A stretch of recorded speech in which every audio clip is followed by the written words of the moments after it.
century. And she closed her house in 1938, and everything has been untouched until now.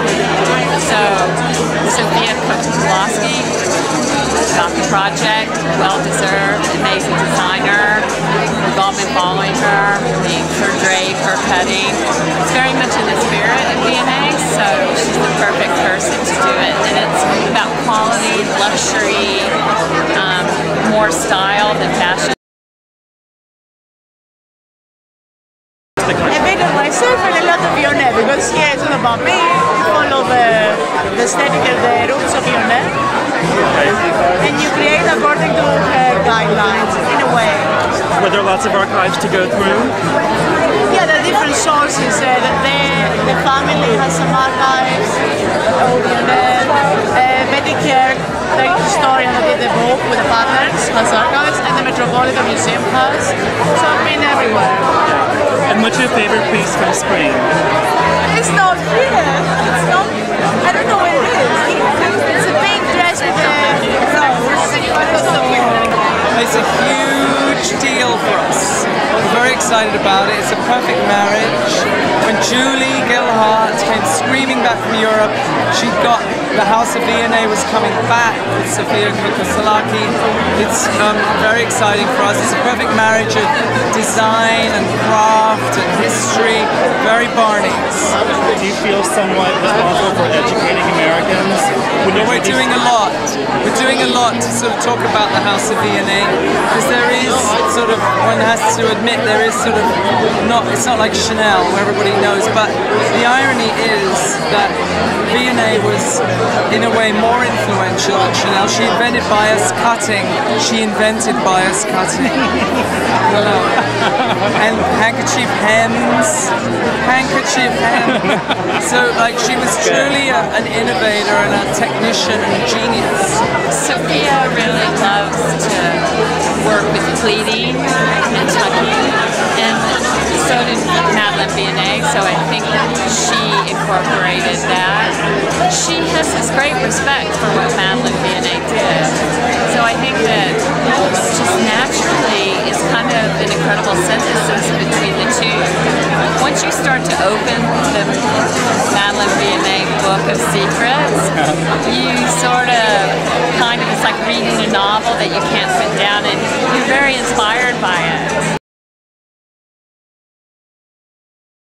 Vionnet is one of my favorite designers. I mean, I have two designers who were involved in actually thinking about the creation of clothing in a new way, Balenciaga and Vionnet.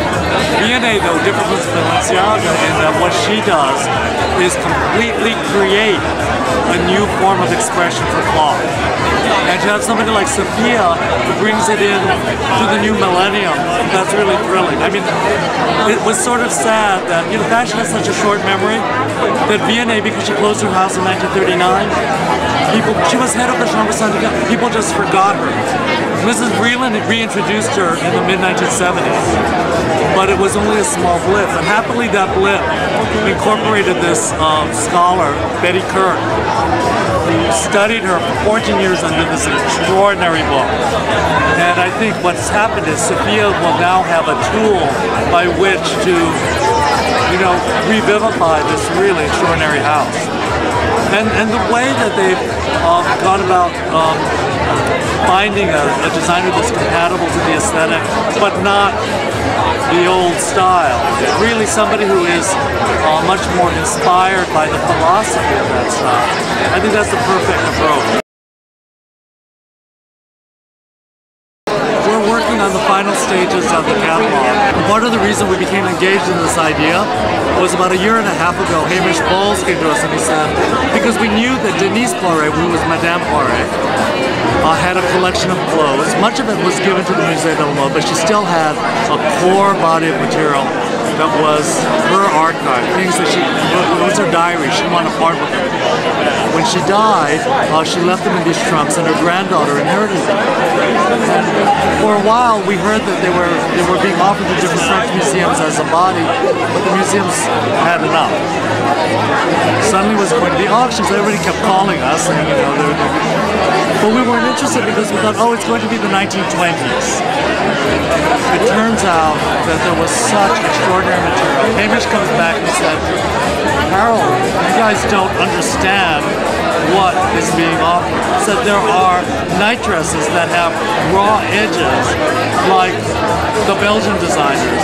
You know, you look in this room and everybody's in neutral or black. Yeah. Larry is purple, hot pink, and fuchsia. You know, leaf green. It's going to be so exciting. When will Simon Doonan world domination happen? I'm such an idiot. I couldn't dominate a fucking fruit tart. Like, I don't have what it takes. Like, I think you dominate in bed though, right? I'm a butch top. My only problem is getting anybody to believe me. Are you raving mad? I am raving mad, but I always am, and you know that.